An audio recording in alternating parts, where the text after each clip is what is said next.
जय श्री राम। शंखनाद में आपका स्वागत है। लगभग 1.5 साल पहले की बात है जब लोकसभा की 542 में से मात्र 99 सीटें लेकर राहुल गांधी सफेद कुर्ता पजामा पहनकर बाल बाल बनाकर लोकसभा में पहुंचे थे। पांव जमीन पर नहीं टिक रहे थे, खुशी का ठिकाना नहीं था। नेता प्रतिपक्ष जो बने थे, पहली बार नेता प्रतिपक्ष बने थे 3 चुनाव के बाद। तो उसके बाद तो उन्हें लगने लगा था कि अब संसद तो मैं ही चलाऊंगा और नेता प्रतिपक्ष से सीधे अगली बार प्रधानमंत्री बन जाऊंगा। लेकिन ये जो 1.5 साल जब धीरे धीरे बीता, चुनाव पर चुनाव आए, कांग्रेस फिसलती गई, गिरती गई, तो राहुल गांधी की असली स्थिति पता चल गई। अब राहुल गांधी नाम के नेता प्रतिपक्ष तो हैं, लेकिन विपक्ष के नेता नहीं रहे। कोई भी दल जो कि इंडी अलायंस इनका था, कोई भी इन्हें विपक्ष का नेता नहीं मानता। भले ही कांग्रेस अखबारों में जबरदस्ती राहुल गांधी के लिए एलओपी लिखवा ले, क्योंकि मल्लिकार्जुन खड़गे के लिए एलओपी लिखना अखबारों में बहुत कम लिखा जाता है, जबकि वो राज्यसभा के विपक्ष के नेता है और राहुल गांधी यहाँ लोकसभा में विपक्ष के नेता है। क्या अंतर है?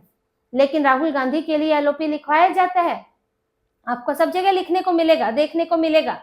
लेकिन ये एलओपी अब विपक्ष के नेता नहीं है, कोई इनकी नहीं सुन रहा है और यहाँ तक कि कोई कांग्रेस के नेतृत्व में चलने को राजी ही नहीं है। पिछले कुछ समय में जो चीजें हुई हैं और अभी संसद सत्र से पहले जो हुआ है, उससे कांग्रेस को एक बहुत बड़ा झटका लगा है और कांग्रेस एक तरह से अलग थलग पड़ गई है। और राहुल गांधी, उन पर अपनी पार्टी के अंदर तो सवाल उठ ही रहे हैं, वो तो लंबे समय से उठ रहे हैं, लेकिन अब तो उनको विपक्ष के नेता भी बने रहना चाहिए कि नेता प्रतिपक्ष भी आधिकारिक तौर पर बने रहना चाहिए, इसके ऊपर भी सवाल उठने लगे हैं। देखिए, संसद सत्र चल रहा है। संसद सत्र से पहले एक सर्वदलीय बैठक हुई जिसमें सभी दलों के नेता, सत्ता पक्ष, विपक्ष सब लोग आए। लेकिन उससे पहले विपक्ष के नेताओं की कोई बैठक नहीं हुई। एक बैठक हुई है मल्लिकार्जुन खड़गे के ऑफिस में राज्यसभा में, जो कि सुबह सुबह संसद सत्र चलने से पहले 10 बजे हुई। अब 10 बजे आप क्या रणनीति बनाएंगे? आप क्या तय करेंगे कि हमें संसद में क्या करना है? एक मीटिंग होती है जो पहले होती है पार्टियों की, जिसमें आपको ये तय करना होता है कि आपको संसद सत्र में पूरे समय किन किन मुद्दों को आपको उठाना है, एकजुटता उस पर दिखानी है, किस तरह दिखानी है और किन किन को कमान सौंपनी है, ये सब तय होता है। लेकिन इनकी कोई बैठक नहीं हुई।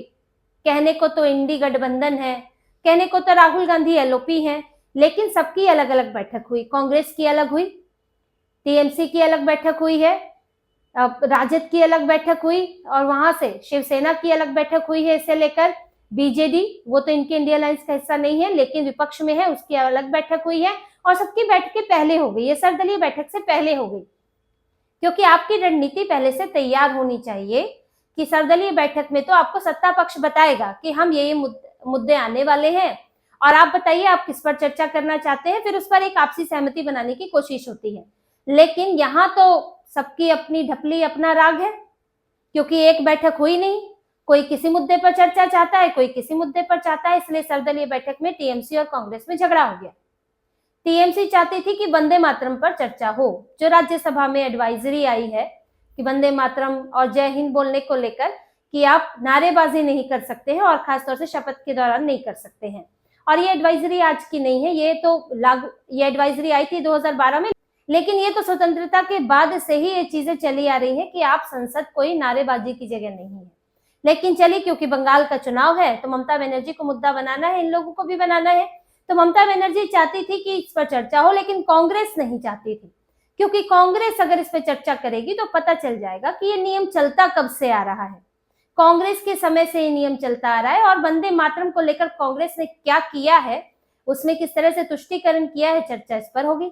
तो कांग्रेस नहीं चाहती थी, टीएमसी चाहती थी और वहां इनका आपस में ही झगड़ा हो गया। उसके बाद टीएमसी ने मना कर दिया कि हम इनकी जो आगे खड़गे वाली बैठक होनी है उसमें हम नहीं आएंगे। तो ये इनके विपक्ष का हाल है, इनकी एकजुटता का हाल है। अगर इनकी पहले बैठक हो जाती तो वहीं तय हो जाता, लेकिन यहाँ झगड़ा हुआ सर्वदलीय बैठक में, क्योंकि पहले कोई एकजुटता नहीं थी। कांग्रेस के नेतृत्व में कोई खड़ा होने को तैयार ही नहीं है। और जो खड़गे के नेतृत्व में बैठक हुई है वो कहाँ हुई है? राज्यसभा में, मल्लिकार्जुन खड़गे के केबिन में, जो उनका ऑफिस है उसमें, क्योंकि वो नेता प्रतिपक्ष है तो उनको दिया गया है। अब ये बैठक क्यों नहीं राहुल गांधी के ऑफिस में हुई? वो भी नेता प्रतिपक्ष है लोकसभा के, उनको भी ऑफिस दिया गया है, तो सारे नेता राहुल गांधी के ऑफिस में क्यों नहीं इकट्ठे हुए? मुख्य तौर पर तो आपकी रणनीति लोकसभा में मायने रखती है, राज्यसभा में फिर भी उतना हंगामा नहीं होता, और लोकसभा में ये सारे ज्यादा संख्या भी है और वहां पर विपक्ष की संख्या भी ठीक ठाक है, तो इनके लिए ज्यादा होता है कि वहां पर हंगामा कर सके। लेकिन नेता प्रतिपक्ष के तौर पर राहुल गांधी के नेतृत्व में कोई बैठक नहीं हुई। मल्लिकार्जुन खड़गे के ऑफिस में राहुल गांधी आए थे, लेकिन नेतृत्व तो मल्लिकार्जुन खड़गे कर रहे थे, तो ऐसा तो था नहीं कि खड़गे ने कहा होगा कि मेरे ऑफिस में होनी चाहिए, उनकी इतनी हिम्मत तो है नहीं। तो यानी कि जो सहयोगी दल है उन्होंने कहा होगा कि ये बैठक खड़गे का नेतृत्व करें इसका, ना कि राहुल गांधी। यानी कि वो लोग जो आए भी इस बैठक में वो नहीं चाहते कि ऐसा लगे कि राहुल गांधी पूरे विपक्ष का नेतृत्व कर रहे हैं, उनके नेतृत्व में बैठक हो रही है। तो जो कोई भी चीजें होती है ना, छोटी बड़ी चीज, सबके मायने होते हैं। कोई बैठक कहाँ हो रही है, किसके नेतृत्व में हो रही है, ये सब मायने रखता है। उससे पता चलता है कि उस व्यक्ति की स्थिति क्या है और दूसरों की स्थिति क्या है। और इस बैठक में आया कौन है? डीएमके से आए हैं, डीएमके से कनिमोझी आई। अब उनको तो आना ही था क्योंकि डीएमके के साथ अलायंस है, और अभी वहां पर डीएमके जो है वो बड़ी पार्टी के तौर पर है तमिलनाडु में, तो कांग्रेस वहां पर कुछ और सोच भी नहीं सकती है। एक यूबीटी से, शिवसेना यूबीटी से प्रियंका चतुर्वेदी थी। अब प्रियंका चतुर्वेदी की स्थिति तो ये है कि वो कब यूबीटी छोड़ दे, कभी वो पीएम मोदी की तारीफ करती है, कभी सपा की तरफ झुकाव दिखता है। वो अपनी अगली राज्यसभा सीट के फिक्स करने की कोशिश में है, क्योंकि अब यूबीटी उन्हें नहीं भेज पाएगी संसद में। इसके अलावा राजद से प्रेम गुप्ता थे, जॉन ब्रिटास थे कम्युनिस्ट पार्टी से। अभी जहां पर जिनके साथ चीजें हो गई है और कोई ऐसा अभी चुनाव नहीं है, तो इसलिए वो लोग वहां पर आ गए हैं। जैसे कि अब बंगाल से में चुनाव है तो बंगाल से कोई नहीं आया, और एक कौन आए थे? कमल हसन आए थे। कमल हसन का हाल तो पता ही है कि उनकी राजनीति ही पूरी वही है और उनकी अपनी पार्टी का तो कोई खास हैसियत है नहीं।